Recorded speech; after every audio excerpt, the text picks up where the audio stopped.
Boys and girls, how you doing? मैं आपका दोस्त, आपका होस्ट जोरावर आज फिर एक और वीडियो लेके आपके सामने।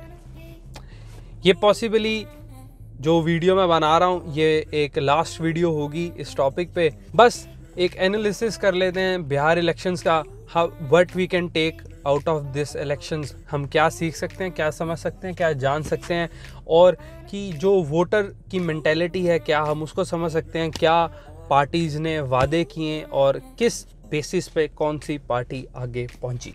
So without further adieu let's get right into it. तो अभी तक की बीजेपी की बेस्ट एवर परफॉर्मेंस रही है बिहार में सिंस बीजेपी वहाँ पे फॉर्म हुई है। They have got 74 seats by themselves. मतलब जो वहाँ की मेजर पार्टी थी, ठीक है, जेडीयू, उसको भी इतनी नहीं मिली, नीतीश कुमार को भी इतने नहीं मिले। सही है। अब इससे क्या समझा जा सकता है कि जो बीजेपी को मिले हैं, बीजेपी को 74 सीटें मिलने से हम ये जान सकते हैं कि जो असल में वोट डले हैं और जो असल के जो पोस्टर बॉय थे वो थे हमारे मिस्टर मोदी। ठीक है, उनके नाम पे, उनके चेहरे पे, उनकी इमेज पे, उनकी बातों पे वोट पड़े हैं। ठीक है। और जो बिहार है और बिहार के अवाम हैं, बिहार के वोटर्स हैं, they do not blame him. वो उन्हें जिम्मेदार नहीं ठहराती जो एक जॉबलेसनेस है। जैसे कि हमने बात, जो one of the worst affected states थी कोविड से, वो बिहार उनमें से एक थी, क्योंकि वहाँ पे बहुत ज़्यादा माइग्रेशन की दिक्कत थी। वहाँ पे काफ़ी सारे लोग बड़े बड़े शहरों से, दिल्ली, मुंबई, बेंगलोर से वापस आए हैं। ठीक है। तो वहाँ की आवाम मिस्टर मोदी को और बीजेपी को रिस्पॉन्सिबल नहीं समझती जो जॉबलेसनेस हुई, और दे बिलीव कि जो पेंडेमिक से हमने जिस तरीके से डील किया, जिस तरह से इस सरकार ने डील किया, वो सही डील किया। तो इस वजह से उन्होंने उनको इतना वोट दिया, स्पेशली ज़्यादा दिया नीतीश कुमार से। और जितना सारा गुस्सा था, जितनी भी इनकम्बेंसी थी, वो नीतीश कुमार पे दिखी। पर नीतीश कुमार जी, आप लकी हैं, आपको बैठे बैठे फिर आपको चीफ मिनिस्ट्री मिल गई है, तो आप एंजॉय करें। होपफुली थोड़ी अकल आए, थोड़े आपको लोगों के मुद्दे पता लगें और आपको थोड़ा पता लगाओ कि भाई ये नौकरी का मुद्दा बहुत सीरियस है और आप इसके लिए काम करें। अब आप जीत तो चुके हैं, अब हम ना बोल सकते हैं ना कुछ कर सकते हैं उसका, तो पर उम्मीद कर सकते हैं कि आप अपने वादों पे खरे उतरें और लोगों को वो नौकरियां दे जो आपने वादे किए थे। इसी के साथ जो इन इलेक्शंस में हमें देखने को मिला, एक बहुत अच्छे प्रोमिनेंट पॉलिटिकल लीडर निकल के आए, मिस्टर तेजस्वी यादव, जिन्होंने अपने आप को बहुत स्ट्रेटेजिकली, बहुत स्मार्टली साइडलाइन किया अपने बड़े भाई से और अपने डैड से, जो उन्होंने बड़ी तरीके से और बड़े झट तरीके से उन्होंने जो लालू यादव थे उनकी फ़ोटो हटा दी, अपने पिताजी की फ़ोटो हटा दी पोस्टर्स में से, और ये पूरा इलेक्शन तेजस्वी यादव के ऊपर फोकस करवा दिया। और उनकी जो 10 लाख नौकरियों की बात थी और नौकरियां मुद्दे पे जो लाए, जो ये रियल इश्यूज़ पे जो ये लड़ा गया इलेक्शन, जो कि मुझे बहुत अच्छा लगा कि एटलीस्ट ये शुरुआत हुई है अच्छे इलेक्शनों पे लड़ने की, और एक आवाम में बात आई है कि भाई हम बात कर सकते हैं। मतलब लोगों को भी लगना शुरू हुआ है कि भाई ये भी एक टॉपिक है कि भाई नौकरियों पे भी बात होनी चाहिए इलेक्शंस में, ना कि सिर्फ नेशनलिज्म, गुंडागर्दी, मार देंगे काट देंगे, उस पर बात हो। अब उन्होंने साइडलाइन किया अपने ब्रदर को, अपने पिताजी को, जस्ट क्योंकि उसके साथ एक स्टिग्मा अटैच था, जंगल राज का एक फैक्टर अटैच था। तो शायद मेरे हिसाब से बड़ा अच्छा किया उन्होंने उसको साइड करके, क्योंकि वो इमेज वो नहीं चाहते थे। और इससे समझ में आता है थोड़ा तेजस्वी यादव की सोच कैसी है, उनकी मेंटेलिटी कैसी है, क्योंकि वो उस इमेज से अपने आप को साइड करना चाहे जो एक जंगल राज का एक स्टिग्मा बना हुआ था, जो उनके पिताजी लालू यादव के दौर में था। इस इलेक्शन में 14 से 15 सीटें लेफ़्ट पार्टीज़ लेके गई हैं, जो कि बहुत अच्छी बात है। कन्हैया कुमार की बहुत अच्छी परफॉर्मेंस रही है इस इलेक्शन में। कंग्रेचुलेशंस उन्हें on your good performance Kanhaiya. ठीक है, होपफुली लोग आपको और ज़्यादा जानेंगे और ज़्यादा समझेंगे और आपकी बात और ज़्यादा सुनेंगे। तो all the best for you and for your parties, and hopefully आप भी इनके मुद्दे और आप एक अच्छी ऑपोजिशन का रोल निभा पाएँ। अब बात करते हैं कांग्रेस की। ये one of the largest national level parties हैं, पर इस इलेक्शन में ये पार्टी इतनी ज़्यादा इनसिग्निफिकेंट हो चुकी थी, किसी ने कोई बात नहीं कर रहा था, इनसे कोई पूछ नहीं रहा था, और इन्होंने भी कुछ खास काम किया नहीं।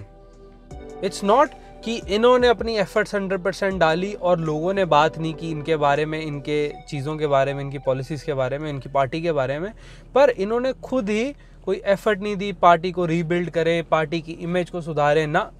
और ये प्रूव हुए, ये इस ग्रैंड अलायंस में ये प्रूव हुए द वीकेस्ट लिंक। तो अगली पार्टी जो 4-5 सीटें लेके गई है, AIMIM जो है मिस्टर ओवैसी की, अब इनका सीन क्या रहा है कि इनका स्टैंस तो एंटी बीजेपी है, एंटी मोदी है, या कह सकते हैं कि वो एक ऑपोजिशन में खड़ना चाहते हैं, पर उनकी वजह से, उनकी कैंपेनिंग की वजह से, उनके उम्मीदवारों की वजह से ऑपोजिशन को कोई हेल्प नहीं हुई, रादर देन हेल्प हुई है बीजेपी इटसेल्फ की। थोड़ा ध्यान दें मिस्टर ओवैसी, पर आप कभी कभी आप बात अच्छी कर जाते हैं, पर आप भी उस एक डिवाइसिव पॉलिटिक्स में हैं, तो होपफुली थोड़ी अकल आप भी लें, आप भी सीखें इससे। तो आगे हम आते हैं जगत प्रकाश जी पे। जगत प्रकाश, अब ये जगत प्रकाश जी कौन है? ये हैं JP नड्डा, जो कि करंट प्रेसिडेंट हैं भारतीय जनता पार्टी के। भाई ब्रिलियंट जॉब सर, आपने ये इलेक्शन जितवा दिया, और ये इलेक्शन जीता है without the presence of mister Amit Shah. और इससे एक बात बड़ी क्लियर होती है कि BJP can win without Amit Shah. ठीक है, खैर ख़त्म करते हुए, लास्ट फाइनल बात बोलते हुए, अब जो ये एग्ज़िट पोल्स थे, they turn out to be wrong, और इन एग्ज़िट पोल्स में जो एक मेजर वोटिंग शेयर था वो था विमेन वोटर्स का। आप इंफॉर्मेशन नहीं ले सकते, उस रीजन में इतनी वोकल नहीं हैं औरतें वहाँ की, बस उन्होंने वोट किया and hence the result NDA wins. काफ़ी उंगलियाँ उठी EVMs पे, और तो EVMs पे बहुत उंगलियाँ उठी। RJD के एक नेता हैं, उन्होंने बड़ी बात उठाई है, बड़ा अपनी आवाज़ उठाई है कि भाई there was something fishy with the EVMs। अब ये सही है नहीं है वो तो अब देखना पड़ेगा, but what's done is dusted. अब वो हो चुका है, आप बात कर सकते हैं, आप मुद्दा उठा सकते हैं, बट इस जो इन्वायरमेंट में है जहाँ पे जो पावर कंसंट्रेटेड है, आप ज़्यादा कुछ नहीं कर सकते इस चीज़ में। पर आप ये समझ सकते हैं कि EVMs मैनिपुलेट कर सकते हैं रिज़ल्ट को, इफ़ेक्ट कर सकते हैं रिज़ल्ट को, but they can't really change the dynamics. May be they can, may be इतने लेवल पे गफलेबाजी हो रही है कि भाई पता ही नहीं है। पर हमारे लिए as citizens, as political enthusiasts जो बड़े पास से देखते हैं, मेरे हिसाब से हमें ये बातें नहीं करनी चाहिए EVM की, क्योंकि जब तक ये पॉलिटिकल पार्टीज़ पैसे लगाएंगी, अपने रिसोर्सेज लगाएंगी इन इलेक्शंस पे, तब कि इनको पता है कि कुछ गबड़ेबाजी होनी है, कुछ गफलेबाजी होनी है, वो तब भी इतने करोड़ों रुपए लगाती हैं और इस इलेक्शन में अपने कैंडिडेट उतारती हैं। तो इससे क्या है, तो they are fine with that.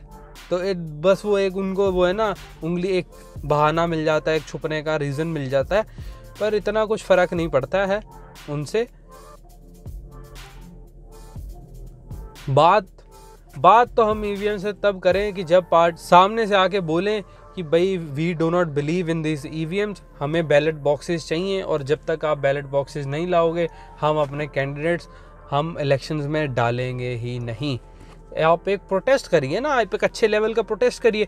Election होने के बाद कुछ नहीं होता, ठीक है ना, व्हाट्स डन इज डन। अब आप क्या उखाड़ लेंगे, आप रोते रहें बच्चे की तरह साइड पे, ठीक है, आपकी गाड़ी निकल गई, ठीक है। तो आपको अगर कोई स्टैंड लेना है EVM की, if you really believe and you can prove कि भाई there is something fishy and something wrong with these EVM machines, तो आपको वोटिंग से पहले, इलेक्शनों से पहले बात करनी चाहिए। अपने आपको कैंडिडेट ही नहीं उतारने चाहिए रेस के अंदर। जब आपको पता है कि सब कुछ पहले से फिक्स्ड है, तो आप क्यों करोड़ों रुपए अपने ख़राब करोगे और इस पे अपने बंदे निकालोगे।